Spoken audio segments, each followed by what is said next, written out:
مجھے بس تیری فکر ہے کیونکہ یہ دنیا بڑی ظالم ہے پتر، ماں نے سمجھاتے ہوئے کہا۔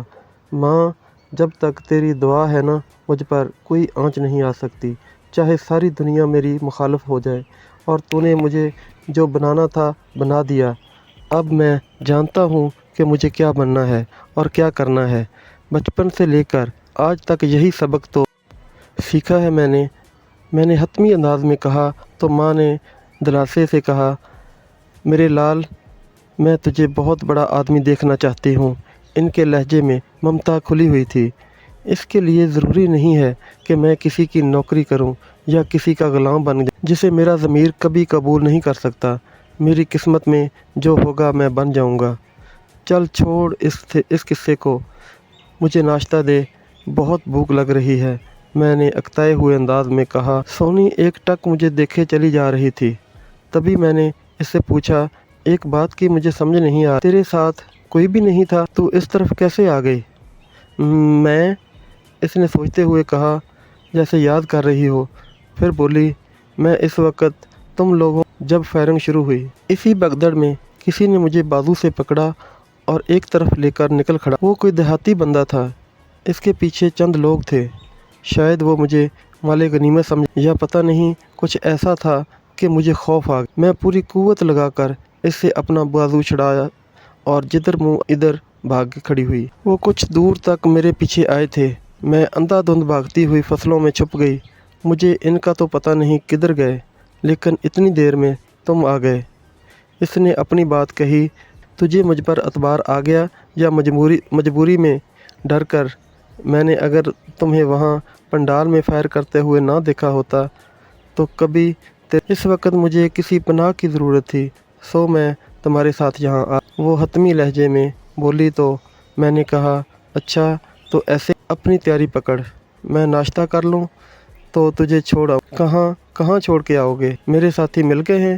اس نے تیزی سے پوچھا۔ پتہ کرتے ہیں، مل گئے تو ٹھیک، ورنہ تجھے شہر کے بس اڈے پر چھوڑ دیتا ہوں کسی بس میں بیٹھ کر۔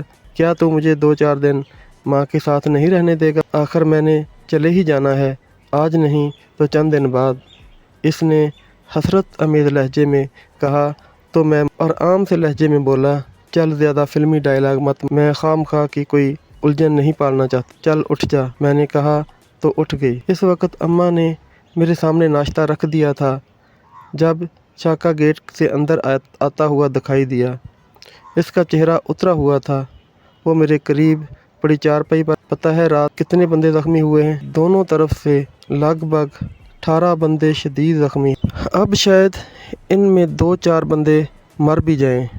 اس نے خبر سنائی اور بڑے سکون سے ناشتے کی طرف ہاتھ۔ یہ مرنے والے بندے کن کے ہیں؟ میں نے پوچھا۔ پیر دادا وکاس کے، اپنے بندے تو بہت کم زخمی ہوئے ہیں، اس نے نوالا منہ میں ڈالتے ہوئے کہا۔ اچھا تو ناشتہ کر کے تیار ہو جا، شہر چلتے ہیں، وہاں زخمیوں کا بھی پتہ کر لیں گے اور اس کو بھی۔ میں نے دلان میں کھڑی سونی کی طرف اشارہ کرتے ہوئے کہا، یار رات تو بڑی خوبصورت لگ رہی تھی، یہ اسے بلانا پاس، ذرا قریب سے دیکھوں۔ اس نے مذاق سے، ابھی تیرے ساتھ بٹھا دوں گا، دیکھتے رہنا اسے، چل تو ناشتے کی طرف دھیان دے۔ میں نے مکھن پراٹھے پر رکھتے ہوئے کہا تو وہ دھیرے سے مسکرا کر رہ گیا۔ اس وقت ہم ناشتہ کر کے چائے پی رہے تھے کہ سونی دھیمی چال سے چلتی ہوئی ہمارے قریب آئی اور بڑے اجنبی سے لہجے میں، جہاں گاؤں میں کوئی فون ہے کہیں سے میں کال کر سکتی ہوں؟ ہاں چوک میں ہے، اچھو کریانے والے کے پاس۔ کیوں، کسے کرنا ہے فون؟ میں نے جواب دیتے ہوئے پوچھا۔ یہ تیرا معاملہ نہیں ہے جمال، اب میں چلی جاؤں گی، تجھے فکر کرنے کی ضرورت نہیں ہے، اس نے تیزی سے کہا تو میں نے چھاکے کی طرف دیکھا، وہ بالکل اجنبی بن کر ہماری بات سن رہا تھا۔ تب میں نے کہا، چل بول، کیا ہے تمہارا نمبر، میں وہاں فون کر دیتا ہوں۔ ہاں تجھے چوک میں نہیں لے جا سکتا،